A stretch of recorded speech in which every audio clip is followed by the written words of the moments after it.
This thing on? Yes. Oniric. Notes to Oniric, Day 1, by Teffer Troy, doctoral candidate, Alternative Narrative Traditions, Université de Montréal, October 12, 683. Oniric. Hello, Deirdre. I hope you're well. I'm recording this now because today's a big day. I'm meeting with a talking wolf after lunch. I'm a bit nervous about it. Oniric. A flame that rides the wings of worlds. A flame that seeks a single torch. The torch burns bright. The torch burns out. The flame remains and rides anew. Oniric. It's a dream quest. It's a grail quest. It's a fever dream quest. Oniric. Just say hi. Please. Do it. For fuck's sake. Hi, Deirdre. Hope you're well. You're well rid of this idiot. Oniric. Coming fall 2023 in the Pod Cavern and wherever you get your podcasts.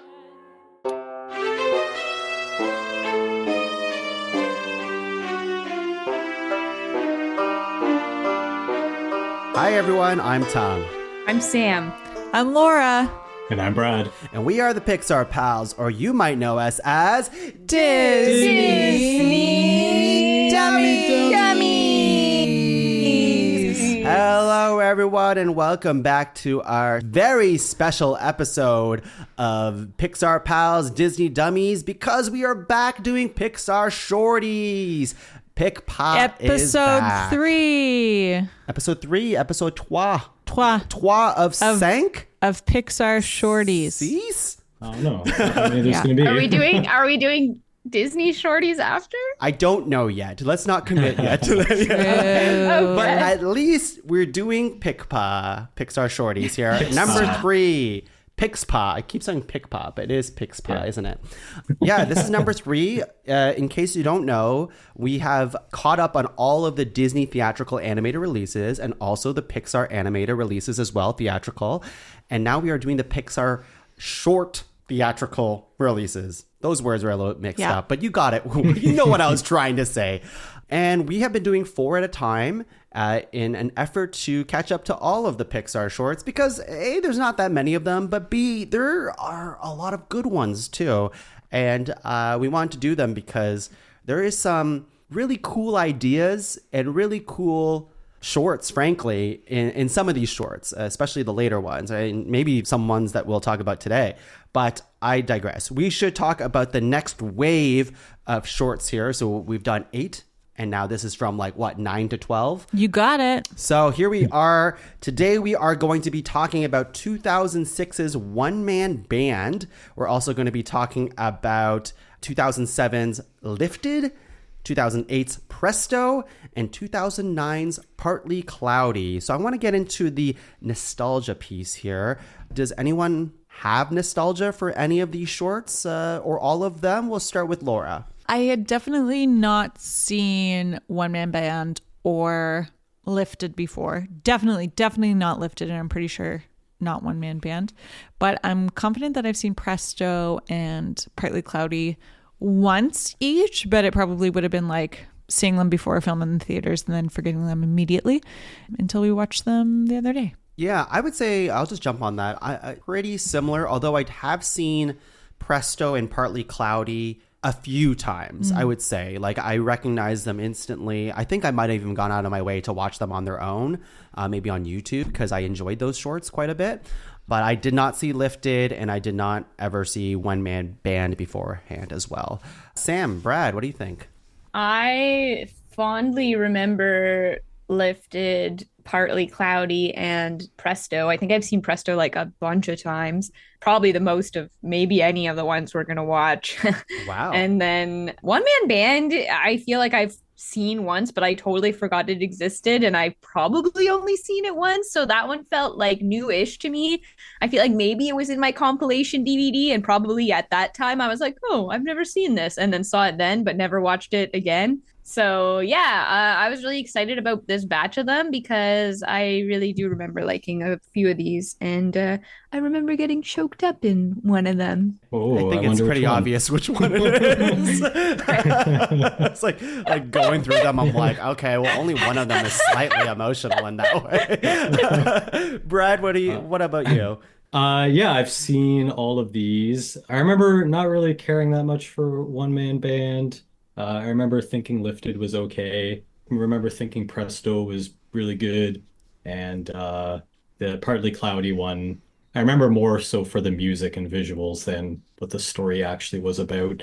Yeah, do I still feel that way? I don't know. We'll see. We'll find out. How about we go ahead and dive right into One Man Band, and I'll be talking about that first. Again, it was in 2006. I looked it up, 7.6 out of 10 on IMDb. Pretty good. And 88% on Rotten Tomatoes. The scores are going up, everyone. The scores are going up. We've gone a long way since Wally B.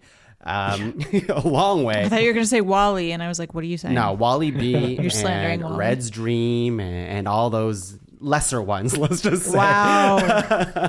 But I'll go right into the summary of these ones. I don't remember how long One Man Band was, but I think all of them still float around the 4 to 6 minute mark. None of them have felt any longer than that. But yeah, One Man Band opens to the title One Man Band, and we start to zoom out, and then you kind of see the picture of said one man, and it's like on an easel, and it keeps zooming out, and then the curtains open, and then you see this guy who has just a bunch of instruments on him. It's almost like the Tin Toy setup exactly, which has like the giant drum. It has an accordion. He has a tuba. He has cymbals. He has a clarinet. He has all sorts of things on this thing. And he's playing, and there's nobody around. It looks like he's in somewhere in Europe. I don't know. I'm not sure, but it's like an empty plaza area. It feels like it should be busier than it is. But here he is performing to nobody and just doing his thing. And then we see a little child walk by, and she's about to drop a coin in the fountain, but he gets her attention with his music.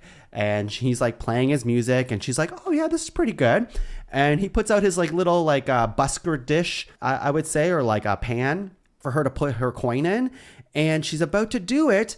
But before the kid drops that coin in there, another guy playing a violin shows up on the other side of the plaza, and then he starts making a whole scene with his, I don't know, violin-y music.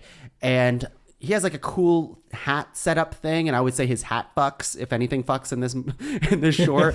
Basically has like this cone hat that like if he takes it off, and then it has one of those extenders, and it extends. It's like a go-go gadget type of situation, and extends with another little smaller head with another hat, and that hat also comes off. And so for her, the little kid, to put her coin in, and she's like, oh, maybe I should put my coin in this. But then the first guy is like, oh, well, guess what? I want that dollar. These musicians are really working for this dollar over here. So the first guy, he starts like playing like nuts, and he's like balancing on one of his like bass drums, and he crashes into his whole setup. The violin guy is not impressed, and he keeps playing more. But then the first guy, he comes back, and then it's like a battle of just like one-upping each other. Both have like a lever situation on their one-man band setup where like if they pull on it, it makes like this horizontal, I don't know, line of instruments. So for like the first guy, it's like a line of like trumpets, and the second guy, it's like a line of like smaller violins. And they get like pretty aggressive and in their face with one another about like trying to one up each other and get this dollar from this kid. And it scares the kid. Obviously, it's like, it's a lot of music, it's a lot of noise for this kid. And she drops her coin in the sewer, and the kid starts to cry. The other guys are feeling a little bit bad about it, but then like instantly she goes into anger. And she's angry, and she puts out her hand being like, you owe me money now. And these buskers are like, we don't have fucking money. That's why that's why we're playing for money. And then she points to one of the small violins on that like horizontal like line that I was talking about earlier from the violin guy. And so they break off that smaller violin for this kid. She plays it. It doesn't sound very good, but once she tunes it, she plays quite well, actually. And some guy with a sack of money instantly drops money at her feet. She's looking all smug. She's like, I got what I wanted. I played for like 2 seconds. I don't need to be here anymore.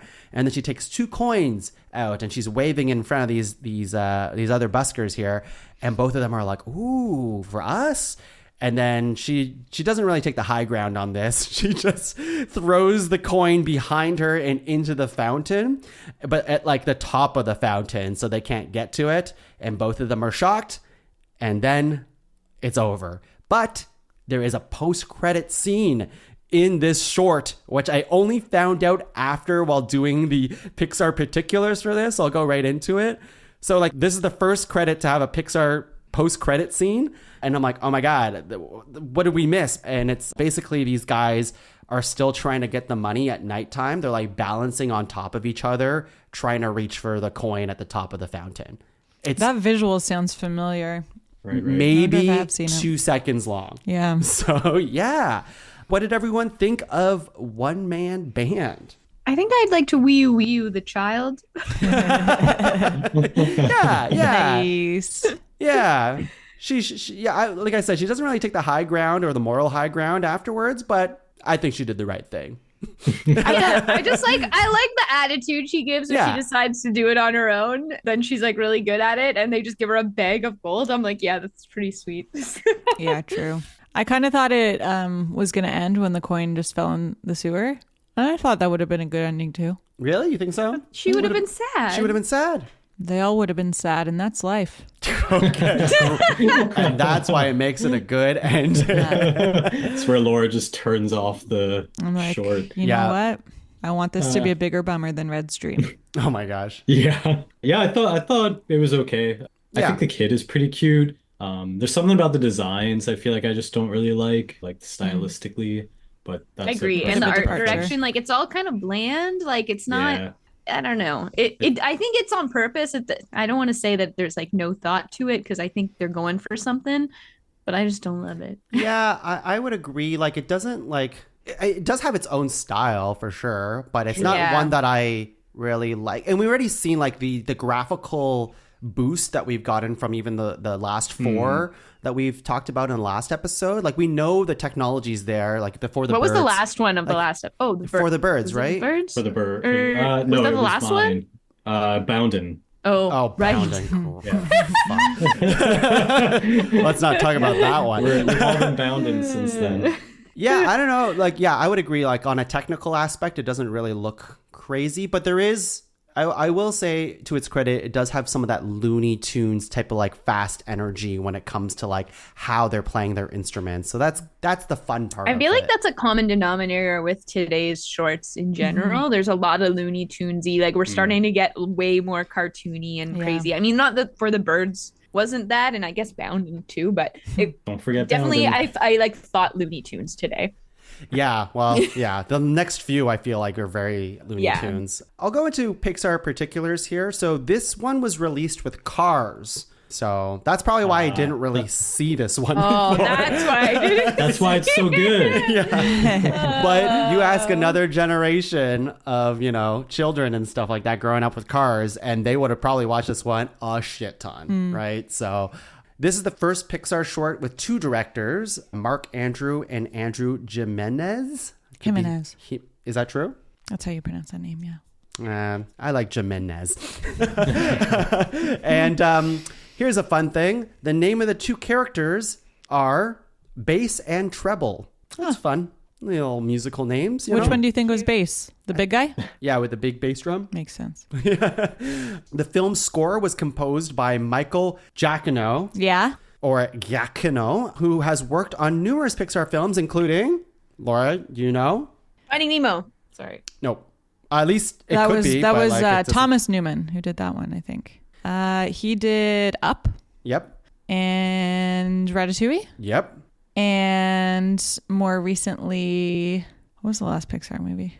It was The Incredibles was the other one. Oh, no, that's not him. Wait, he did The Incredibles? Was the other one? The music for Oh, okay. Incredibles, yeah. Did he do Marvel stuff? I don't know. This was the only 3 things that showed up when I He did that I feel like he wolf did thing for Marvel Marvel. stuff. He did that wolf. He directed that wolf thing Yeah, yes, with Werewolf by Night. Oh, yeah. Yeah. Was that him? That was good. Okay. And last but not least, this is the first Pixar short film to be produced in like a widescreen aspect ratio, apparently. So everything else was not in a widescreen aspect ratio, allegedly, before this short film. And they might have changed that when they put it on Disney Plus, because I'm like, did we not? Because I feel like Bounden was widescreen when we watched it on the other week, but maybe it's not, and I deleted it from my brain. I was just thinking about what you said, where you're like, a lot of other kids probably have seen this one because they watch Cars a lot, blah, blah, blah.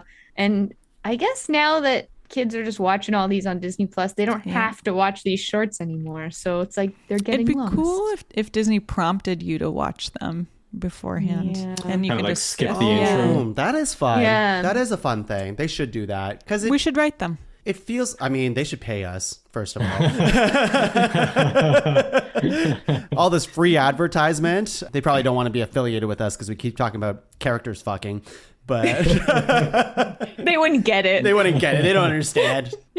Yeah, but I think that's a good idea. Like, I feel like that was really part of the magic of watching a Pixar movie back in the day, was like, I actually couldn't wait to watch the short film before the movie. Yeah, me too. And then you saw Coco. And that was with Frozen? Yeah, exactly. I was going to say that, yeah, that actually did ruin it for me a little bit. Let's go into 5-star, 1-star for this Pixar short here. I have a few. This 5-star is nothing good at all. Meh. Okay. This isn't good at all. So bad, so evil. 5 stars. Next one is Franco Martin Taguin. 5 stars. This one's a bit long, but I think this is actually the most well-written one. I remember having this short film along with other Pixar short films on our family computer back home. Our dad had downloaded them. My sister and I used to watch them regularly from time to time, and we always enjoyed them no matter how many times we had rewatched them.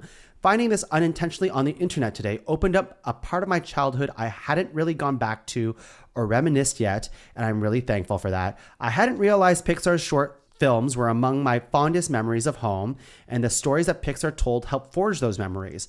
I realize that this isn't really much of a review, but I'll say that I really recommend having your children watch Pixar's short animations like this and For the Birds. I'm willing to bet they'd find it entertaining and hopefully won't be too drawn to the polluted concepts shown in mainstream media. That's pretty good. Hey, all right. It's a pretty well thought out answer. I mean, it doesn't really address this one, but yeah. And Nice. I would consider Pixar pretty mainstream media. Yeah, okay. it's true. It used to be the underdog, though. Yeah. And 1 star here. There was a 1-star? There was. A first. There was a 1 star. It says from Zeph. Well, this is all over the place. 1 star from Zeph Kedros. One-man band is what flicks should strive to be. I like it a bit. 2 out of 5. It's all over. 1 star? 1 star. It's what it should strive to be. He likes it a little bit. It's 2 out of 5, but he rated it 1 star. It's a bit of a mind scramble. I feel like that was he went 5, 4, 3, 2, 1. Yeah. Yeah. And my hot take is even in animation, musicians are paid like shit. Oh, God. Oh, bummer. It's true. I mean, like, what? She wouldn't give them $1. Anyways, any hot takes for one-man band before we move on? My hot take is that it looks like an early version of Arendelle. Oh. Had that fountain in the middle of the courtyard. Yeah. And it was also kind of bland, like the early Arendelle. I feel like Arendelle was bluer and grayer, whereas this was more like brown. Yeah. But structurally similar. Sure. My hot question, and we'll do it quick, is if you had to have a one-man band setup, what instruments would you have on it? And you can pick up to 5, but you don't have to pick 5. And we'll go with Sam. An accordion and a harmonica. Okay. Probably those two, because an accordion already feels like 2 instruments. It's true. So that's almost like 3. And then I maybe have a foot tappy thing as well, so that I could like do cymbals or something. Hell yeah, for sure. Brad? I'm not saying I'd be good whatsoever at any of these instruments. Pretend you were. But I've always thought it'd be cool to try what the dude that, not the violin guy in the short, but the one that had like the big drum, and then you've got like the cymbals attached to your feet, and like every limb does something different. I thought that would always be fun to give a shot. It would sound terrible to me, but it'd be fun. Laura? So obviously I'd start with the tuba. I think my arms, assuming the tuba is like strapped to me and I don't have to hold it, I think I could also handle an accordion. I'd want to get a percussion instrument and my feet are still free. So I think I'd go with like a snare on a foot tap. And at that point, I really don't have much freedom. So I would have to do like a tambourine that was attached to my butt, and then maybe like a quick kazoo on the side. Yes. That's probably it. Kazoo's a good call. Yeah. Yeah, I would just say like every percussion instrument that is like just the fun ones though. You know, like the ones that are like rarely used for anything. Like, you know, your triangles, your sleigh bells, the one that you hit and it goes tick, tick, tick, tick, tick, tick, tick. You know what I mean? Like that one. I don't know. Do you know that one? I used it in high school when I worked in percussion. I don't know what it's called. It's like on a How about ball. the one you twist? Yeah, there's the one you twist. That one's nice. All those ones. I want all of the reject percussion instruments on mine. But let's go into the next one, Pixar short, which is Lifted. Sam. All right. Lifted. This is 2006, and it received a 7.8 on IMDb, an 88 on Rotten Tomatoes. Oh, wow. So tied quite with One Man good. Band. Yes, and it released theatrically with Ratatouille. So this one is a cute little story about an alien. The ship goes down towards some little farmhouse in the middle of nowhere, and the alien's kind of doing like it feels like a driver's test, like he's got to do the parallel parking or the something, you know. There's a big instructor alien watching him, like a big blobby guy, and then he's like this cute little dinky alien. His name is Stu, apparently. Oh, okay. And apparently the big guy is Mr. B, and the human we'll meet is Ernie, I guess. They never say these names in the shorts, but that's what it's all written as on Wikipedia. So he's under a mission to try and what's the word? Abduct? Not I levitate, guess. abduct. Yeah, abduct. Abduct, Trying for to sure. abduct. Yeah, abduct Ernie from his house. But he's got this switchboard in front of him with like a bajillion switches on it, and they're not labeled. It looks like a nightmare, to be honest. They're all just the exact same switch. And so he's doing it. He slowly like lifts, like with the beam, you know, like the alien beam, slowly lifts Ernie out of the bed and is pulling him towards the window to get him outside, smashes his head on the wall. He's not doing so good. He's not knowing the buttons. He like finally gets him out, but then he gets caught in a tree. Stu's getting all mad and flustered at this point. This is a really like Looney Tunes one. Like he's very expressive in his faces and as he's trying all this stuff. And then he gets frustrated and he starts just like mashing around the control panel, like throwing his body at it, thrashing everywhere. Eventually he ends up like doing okay, and he gets Ernie like on the path to be actually abducted up into the spaceship. He's going straight up. He's almost at the top. He's like in the spaceship essentially, and the door's closing on the bottom of the spaceship. But then the hubris of Stu gets too cocky right at the end and like leans back in his chair like, look what I did. And the beam stops lifting him, and he's falling very fast to his death now to the ground. He's like falling. And at this point, the big guy, Mr. B, I guess, the big alien like steps in, which feels like, again, very driver's school, like having to slam on the brakes, essentially being like, ah! And so he takes control and stops him right before the human there is about to smash into the earth and die. So he stops him from that. And then he kind of like cracks his knuckles and like very like eloquently like does a dance almost on the control panel, like, you know, arms going everywhere, like he's such a pro. And he lifts the human back up and like gets him in. And meanwhile, he's not even just this panel full of switches. It's like he's also like simultaneously like putting things back up in his room that got smashed around. And so like everything's floating around, like he's like manipulating everything and gets him back into his bed. And at this point, we see that the little alien Stu is like crying, and he looks so cute. His eyes, his little puppy dog eyes, and the way he animates his eyes like twist while his like mouth stays in one direction. His like eyes turn in the other, and he's like looking at him all sad, and it's very cute and pathetic. And so Mr. B is like, okay, and lets him drive the spaceship away. So he does zoom it away, and we see it leave, and then immediately like crashes back down on the and it was funny because this is like the end of the short, and the ship crashes down, and I was like, oh shit, that's dark. Like he just like fucking murdered this guy. Huge UFO that crashes down on us. I like had a moment where I was just like, oh, but then when he lifts up, it shows that the hole is like open on the ship. So like the whole house did get crushed. If anyone else was in this house, they're dead. But Ernie's bed was left intact. So he's like literally there's like a chasm below where there's like a canyon around him and just him in his bed. And then the spaceship flies away and that's the end. And then as the credits are rolling, you kind of hear like sound of the alarm clock the next day. You don't see it. There's no visuals. It's just sound, but you hear the alarm clock go off the next day. And then presumably Ernie gets out of bed and falls into this chasm and we get the Wilhelm scream. So, and that's Classic. Lifted. I like it. I liked it a lot. Yeah, I did too. I feel like I remember being like, yeah, it was okay. But like watching it again, I was like, I do like it. It's very cute. It's very just like, yeah, very Looney Tunes, very dumb, like fun gag stuff. And he's cute. Yeah. He's so cute. Yeah. Yeah, cute. I liked it more than I remember liking it. I like when the little alien character is super sad and turns to the bigger guy, but like only the top part of his head That's what I'm turns and the saying, eyes yeah. look, and that was fun. Yeah. It's so adorable. So do they both fuck? I think that those buttons fuck.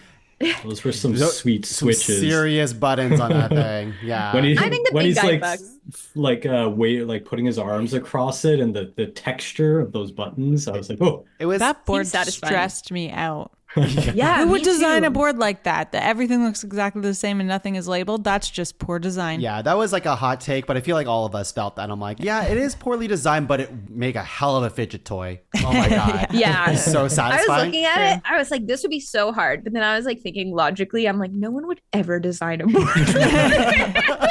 But you know what? I've been inside a cockpit before and it's pretty crazy looking in there too. Not quite like you would still recognize patterns though. It's not all the same, but it's like pretty crazy. So some did you knows, speaking of the switches, there's apparently 2,000 switches on that console. Wow. What? 20 by 10? Oh no, that's not maybe. enough. No. Maybe. I don't know. That's not enough. That's not enough. Yeah, that's only- not enough. That's only 200. 200 by 10? No, that doesn't make sense. Anyways, No. continue. I'll figure it out. I'll figure it out. And I mean, in the same vein of what we were just talking about, the director, Gary Rydstrom, he wrote and directed the short, but he said it was inspired by his own experience as a sound mixer and how uncomfortable and interesting. difficult it was to operate the large, complex piece of equipment. So he was exaggerating. Especially when the there are difficulty. people watching and taking notes. Yeah. So, Yeah, that makes a lot of sense. It 40 does by look like 50. 40 by 50? I Wow. think that works. maybe. Math. A little fun tidbit here is when the man's laying on the ground next to his bed, you can clearly see the little toy under his bed, which is none other than Tin Toy. The little Tin Toy man. Cute. Fun little Easter egg there. Why not the baby? He is the baby. He is the baby. Love that take. That's why he would have the toy. Yeah. Obviously. Yeah. So there were no large technological advances used in Lifted, only the use of a new program called Jiggle. So this program gives the animators a way to resonate or jiggle certain parts of the body, which you could see he was kind of gelatinous there. Yeah. So yeah, the animator can control how far out to like resonate pieces within a limb and stuff. So you could move it without like totally moving the arm or whatever. You can jiggle parts of it. So that's pretty cool. It's pretty cool. It does like it has like a Monsters Inc. quality to this short, like these characters. Especially Yeah. the Mr. B looks like one. I was thinking the movement of Ernie was kind of like the pair of legs that they were pulling around everywhere in Onward. Yeah. Oh yeah, a little bit. Because of the like disconnect. Yeah. I feel like that's his like jiggly head. So 5-star, 1-star. No 1 stars because Lifted's pretty good. Here's a 5-star from Caitlin Choti. Some people have difficulties parallel parking on their test. Apparently, some aliens have the same problem, but with abductions. This will never not be funny. Its comedic timing and sound effects are perfect. So dramatic. Then pee your pants humor. Love it. Well, I don't know about that, but like, it's pretty my. funny. Wait, first Well, check. You peed your pants. Yeah, that's it. Do we have any hot takes? Hot take. Did anyone else notice that one very brief scene where Stu's mouth was an asshole? Wait, what? Yes. Brad saw it. I do know what you mean. His mouth briefly becomes like It rings it's a like bell, the but I symbol from didn't- Community, like the Like the school anus, logo. the- anus, Like cat yeah. anus mouth. Yeah, Yeah. it's like an asterisk looking E pluribus anus, star. that thing? Yeah. Oh, when does that happen? It's like he's doing one face and then he quickly changes to the anus mouth. Yeah. Wow. And then it goes away. I'm gonna have to rewatch it just to find Just for the anus mouth. too. mouth. Do it. Jeez, okay. Wow, that's a good one. How did the guy not wake up? He was getting like tossed around that house and through a tree. But that's the comedy, Brad. That's the comedy. It's unrealistic, and I'm not going to stand for it. When he was falling to the ground, I actually thought that the animators were just going to let his body kind of like bounce off the ground and he'd be okay, but he would land on the ground. Do you think they would have what would they have done once they got him in the ship? You think they would have put him back? Like it seemed like a driver's test No, situation. I think they had somewhere to take him. I think it was all part of the test. That was part of the test. The next Pick him up, put him probe back. him, put him back Yeah, down. you gotta probe him. What are you going to do? Pick somebody up and not Yeah, probe? mandatory probing. Cool. Definitely another part of the test. Let's move on to Laura. We're going to talk about Presto. Presto.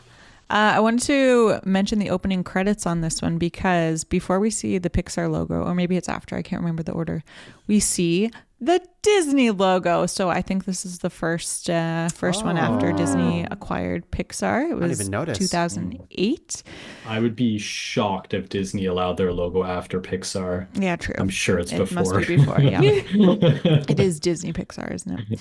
So we start on a scene that contains a carrot on a desk, and then we kind of zoom out a little bit and see a very hungry rabbit in a cage trying to get that carrot. Bunny wants a snack. And then a magician walks into the room who has clearly just enjoyed a delicious meal and is kind of smacking his lips. And he opens up a drawer and we see two hats. One is a magician's hat and one is a wizard's hat. He lifts out the hats and then he takes this bunny out of the cage, and Bunny's, frantically trying to get this carrot. But instead, the magician forces the bunny into one of the hats, and then the bunny comes out the other hats. And this is how we establish that the two hats are portals to each other. So with that established, there is a knock on the door, which signals that, there's a magician, he's holding a bunny, there's a knock at the door. It must be showtime. So he goes out to backstage and puts Bunny and one of the hats on the side of the stage on a stool or a table or something, and then he goes on stage with the other hat. So he's a magician, he has a bunny, he has a hat, he's supposed to pull the bunny out of the hat, right? Bunny's not having it, guys. Bunny is not going out there without a fight because he wants that carrot and magician's not giving him that carrot. So the bunny kind of sends a series of escalating pranks through the hat, resulting in a truly impressive magic show in which the magician basically destroys himself. So I don't remember any of the specifics, but basically the bunny keeps putting like dangerous things in the hat, or if the magician puts his own head in the hat, he comes out like with his head shaved off or whatever It's it like may a be. mouse trap. It gets electrocuted. It's all sorts of things. All kinds of stuff. And so at this point, the magician is pretty pissed off and he decides he's going to take revenge. So he puts the carrot down on a table and he puts a cloth over it and then pounds the carrot. And so the bunny's like, fuck this guy. I am over it. And he pulls out like his worst, and that ends up with the magician hanging from the rafters. And as he's hanging, the rope breaks and he starts to fall. And the bunny is like, frickin' heck, I don't want to kill this guy. So at the very last minute, the bunny saves him by catching him in the hat. So he comes out of the other hat, and then everything else kind of comes crashing down where the magician would have landed. So he saves his life. The audience loves it. And then bunny gets his carrot. Happy ending. Happy ending. I love a happy ending. Yep. Fantastic. Is the bunny Presto? The bunny is not Presto. The magician's Presto. The magician is Presto. Oh, right. The bunny's The name bunny is is- Alec. Does anyone want to guess his last name? Baldwin? No, I don't know. Alec Hare. Alakazam. There it is, Alakazam. Hot take. Alex a Alakazam. crappy name for a bunny. Yes. It's not cute enough. No. But also That's why I called him Bunny. Alec fucks. Yeah, Definitely. That hat fucks. That hat fucks too. That Oh, hat. those Yeah. hats. Those Yeah. hats. Because you can't have one without the together, right? It's true. It's a fun hat. What did everybody else think? I like this one. I like love this one. This Yeah. one's So so cartoony. fun. So fun. It is the Looney Tunes thing that we were talking about Yeah. earlier, and it's also like a big improv-y thing too. Like it's just like the heightening of this short, when it goes like the small injuries from the mousetrap to like falling from the rafters. It's like a nice build to get to like Yeah, the the climax, escalation. and it's like, oh, it's so good. And there's so satisfying. many gags. Like it happens so fast that I didn't even catch any of the individual ones because I was just trying to write down like Bunny is kicking magician's ass through the hats. Truly, yeah. Fun I did times. like his expressions after each little injury where like he has to pretend like that was intentional. I just enjoyed that. Yeah. Same. Yeah. It's also fun as an audience member to be like, oh, this is actually like such a good magic. Like this would be an amazing show to Yeah. watch in person. Like he's not sabotaging the show. He's making it better than anyone expected. Yeah. As if he was, maybe this is kind of bordering into hot takes already, but as if he was only pulling a bunny out of that magic hat. That was the He whole could have been thing. doing like cool Yeah. shit this whole time. Yeah, I know. It's like a pocket dimension. Literally, you could Yeah. put anything in there. You got it. Shall I share some particulars? Yeah. So it was directed by Doug Sweetland, released with Wall-E in 2008. It has 8.3 on IMDb and 92% on Rotten Tomatoes. Presto's body, did it look familiar to anyone? Streets say it's Skinner's lawyer from Ratatouille. You know the villain's lawyer? Oh, Apparently it's the same. Villain's lawyer? Yeah, apparently it's the same body. It came shortly after Ratatouille, so I guess there's a lot of animation that's borrowed from Ratatouille, like a lot of the crowd scenes as well. And it was nominated for both an Annie and an Oscar. Some friends from the world of Jim Henson make an appearance. You can actually see in the background, very small in one scene where they like zoom out and show the crowd. On a balcony are Statler and Waldorf Oh, that's from fun. the Muppets. No way. I didn't see that. Yep. That's fun. Yeah, I missed there's no that. way you would see it unless you look for it. You really have to zoom in on a screenshot. And Bonnie's name. Yeah, that was the last Cool. thing I had. I've got a couple of reviews. The 5-star reviews kind of sucked this week. There's 3 of them, and they all repeat 2 times. On Google reviews, but I did want to share a 4-star review because I thought it was pretty good. This is from Oliver Morris. It says a lot about today's society. Maybe we are all bunnies being pulled out of hats. I wish there was more character development. It feels like the magician's arc really got cut short. Too bad. 5 stars because of the gruesome story it teaches children about the hardships of growing up. 4 stars. I don't know. Oh my I don't know what gosh. Oliver's doing. Oh my gosh. And that is Presto. Amazing. Wow. Presto Changeo. what a 1-2 punch for this and Wall-E in theaters, eh? Imagine. Yeah. Is there any hot takes anyone had for this one? I don't think I had any, but that hat would be freaking sweet to have. Hot takes. It might be the perfect short. That is a hot take. I would say, did anyone get, well, I guess it's the Looney Tunes thing, but I do think like this rabbit was like, or bunny, it felt like Bugs Bunny. Yeah, very It, inspired like, by. Very much so, The right? sass. Everything Yeah. about it. Even the way he was like miming eating the carrot was very like, oh, Bugs Bunny would do that. Yeah. Yeah. The one thing I noticed design-wise was that the bunny's tongue was just like, not like a heart necessarily, but like just a shape inside the mouth. So it wasn't like a lot of their characters usually have the tongue realistically going into the back of the mouth, but I like that it was just a design element for the bunny at least. Well, Cute. that brings us to the final short, Brad. Oh, talking about Partly Cloudy. This one is from 2009. And yeah, so it starts with all these storks flying through the air. Beautiful pastel colors everywhere. The Bee Gees are gorgeous in this one. This fun little like childlike tune is playing. The storks start landing. They're delivering all these types of different babies. So not just human babies, but cats, dogs, or kittens, puppies, and so on to all these different doors. All very cute. The designs are super adorable and nice in this short. After dropping off all these babies, the storks take back to the sky and they fly up into the clouds. And then we get a nice transition through a cloud. And then we see all these storks soaring high up in the clouds. And then we quickly realize that the storks are starting to land on these clouds that are up there. And the clouds are actually alive and giving the storks these like babies in handkerchiefs or like towels or blankets. Bundles. Like Bindles? bundles. Bundles. BJ's? So Like Yeah. like a stick and bindle. Yeah, bindle. But Yeah, bindle? But bindle, yeah. But the bindle don't is the know. stick, Heard of isn't that. it? Isn't I feel like it's a No, blanket. it's a stick and bindle. I think it's a stork and blanket. I bindle? think it's a blanket, though. I do think it's a blanket. So these clouds are making these babies and giving them to the storks. We get to see the clouds actually like making them. So they grab their cloud floof and shape it and mold it into all the different animals and then shoot it with lightning and bring them to life. We also see them create other things like a bone for a dog. They create a baby and they create a football and a football helmet for the baby.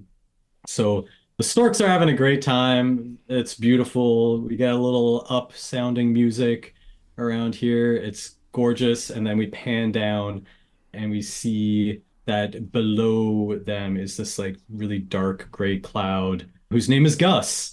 And Gus the he's just, Cloud. yeah, Gus the Cloud. And he's just hanging out down there on his own, just happily making also babies, but his babies are not like the other babies. They're pretty vicious, sharp teeth. We see him make one that's a baby crocodile, super adorable, but also chompy. But he loves it and he like gushes over it, so he's clearly proud of what he's Ooh, baking. Papa.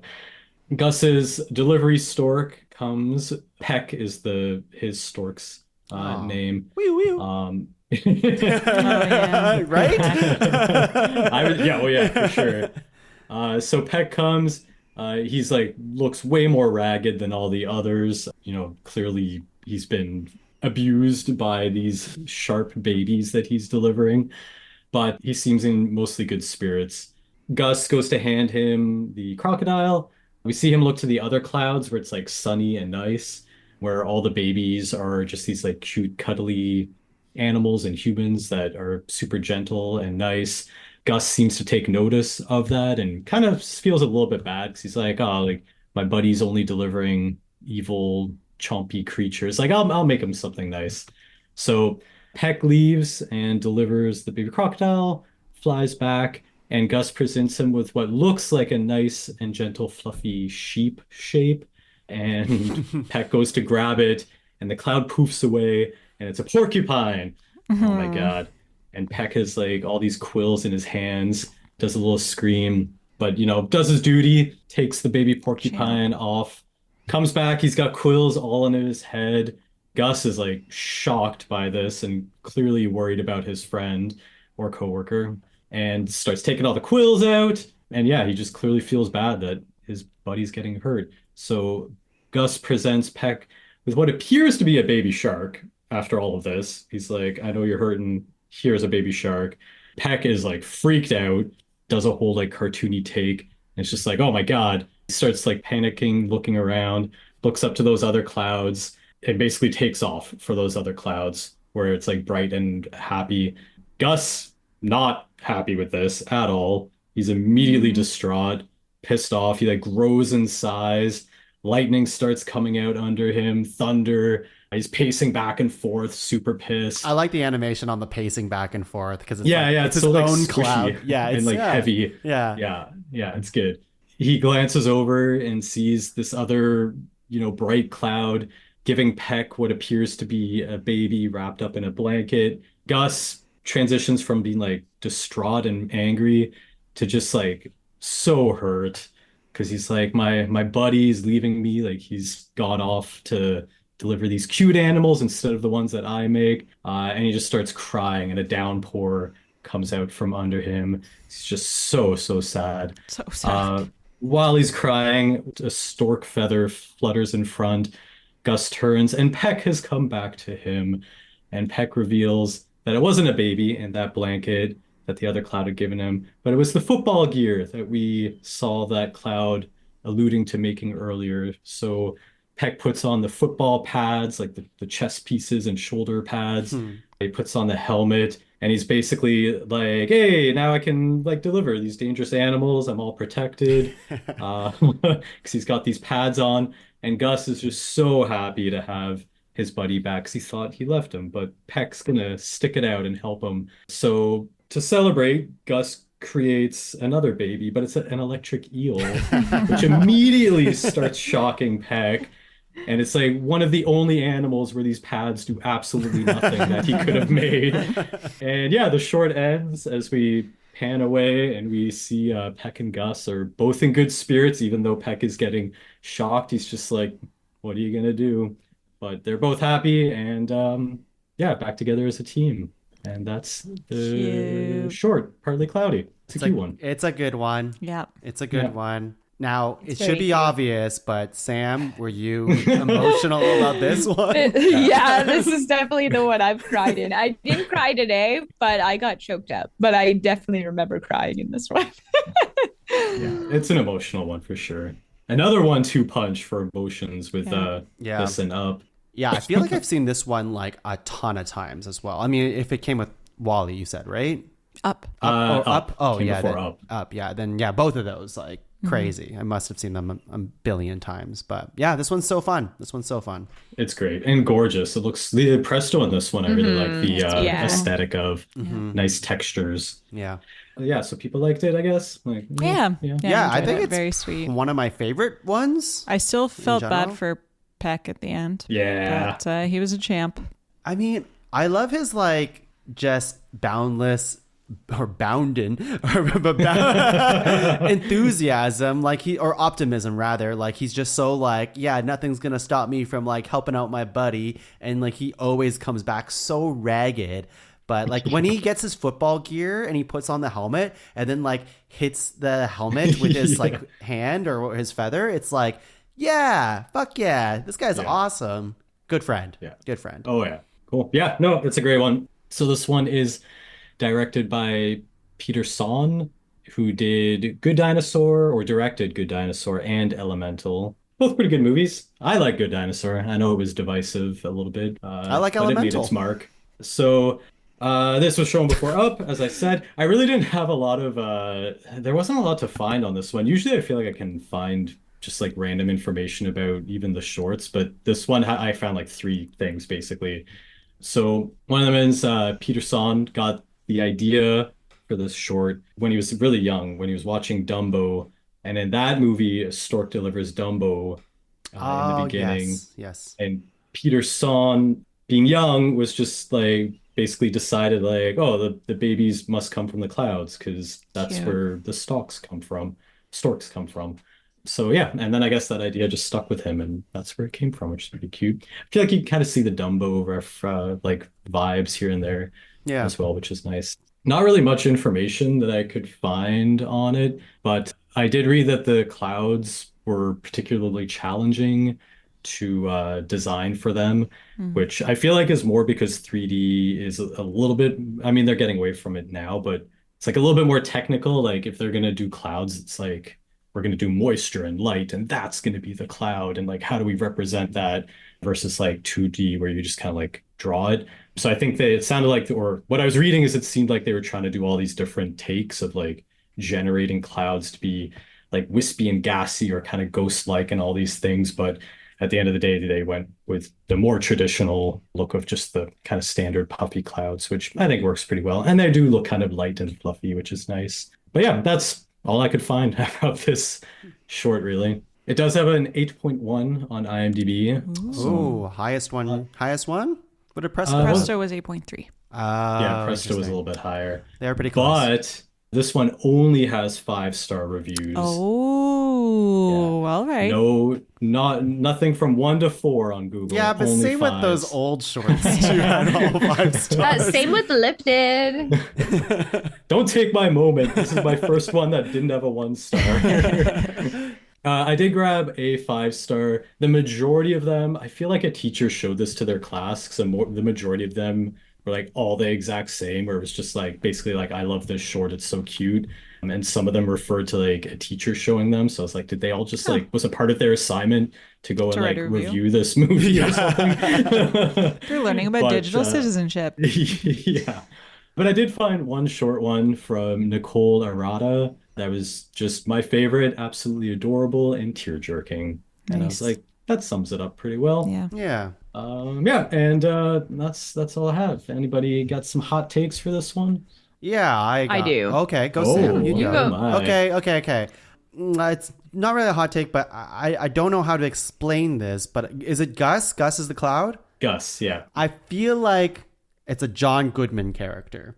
I don't know, like just the way if you hear him huffing and puffing and the way he goes like when he was angry and stuff like that, he sounds. Oh, even when he goes, oh, like his expressions. yeah. Anytime he does that, I'm like, that's John Goodman. So there you go. That's my casting. Cute. I dig He's it. I dig actually it. Tony Fasuli. I'm trying to see if he's done anything John Goodman-ish. Probably not. I doubt it. But yeah. What about Let's see, you, what's he Sam? known for? The Incredibles. Oh, he's an animator. Okay. Well, Pixar. Well, I think I love this short. No shade to the short. But I think this is the ugliest any kitten has ever looked. Whoa. The kittens are not cute. And I'm like, what? How do you fuck up a kitten? Their eyes are so spaced out and they just look kind of derpy. I don't know. Like, you know those sheep in the new Minecraft movie trailer? yeah. ugly. Yeah. Those fucking things. Yeah, I don't know. I just thought these cats, I was like, these should be super cute to drive your points home, but these cats aren't doing it for me. Wow. Yeah. Laura, any hot takes? Yeah, I'm just surprised that it took this long for Pixar's trademark emotional manipulation to come into the shorts. It's true. A little bit of that. Yeah, Yeah. that's true. And it's not really a hot take, but I'd posit this. You know, like in Hercules, how Zeus makes Pegasus Yeah. is like It's actually very shaping similar, clouds isn't it? and Yeah. stuff like that. And then the cloud kind of disperses in a poof. And then it poofs into like a baby Pegasus. Yeah. Yeah. Is Zeus a cloud?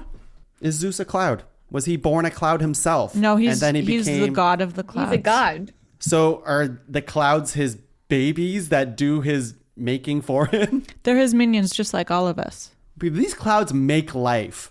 It's gotta. Yeah, these ones, yeah. These ones do. Yeah. And Zeus has the same power. So there's like a hierarchy or Zeus some probably made the relationship. clouds. Yeah. Yeah. Yeah. Okay. Anyways, just Yeah, there's a question. relationship there for sure. Just a question. Food for thought. Something for the listeners at home to think Yeah, about. just Yeah. chew on that for a little bit. Give us your thought, listeners, at is Zeus your daddy at podcameron.com. We'd love to hear you. Please email us that. Please, I'm desperate for that. All right, well, that's another episode of Pixar Shorties.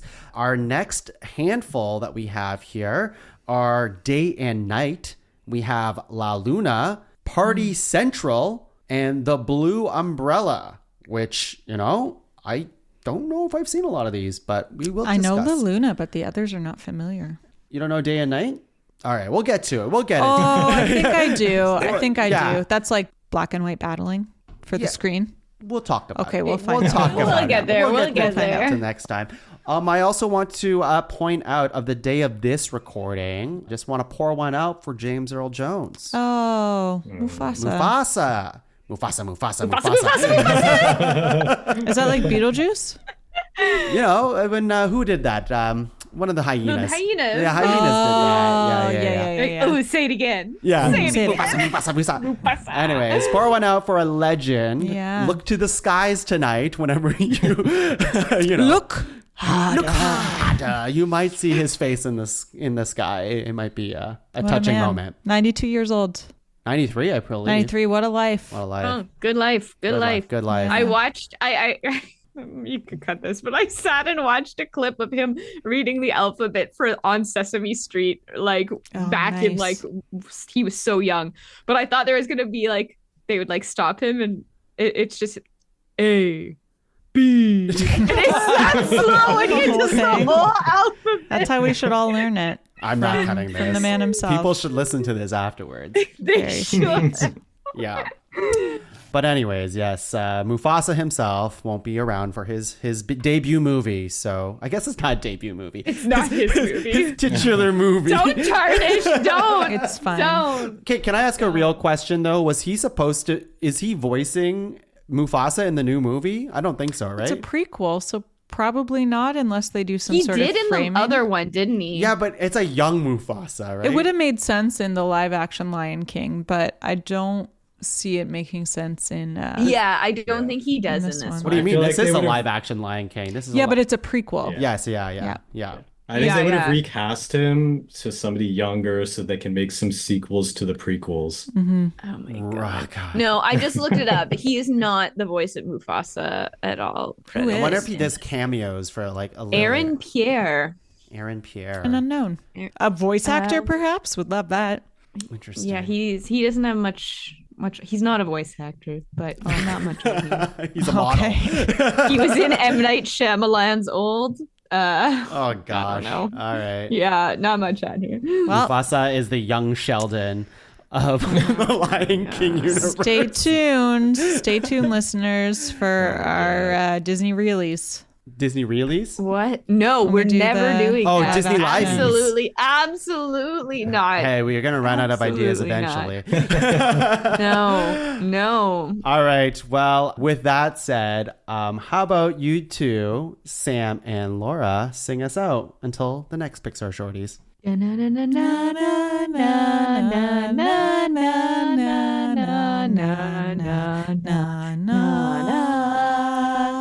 Mufasa, Mufasa, Mufasa.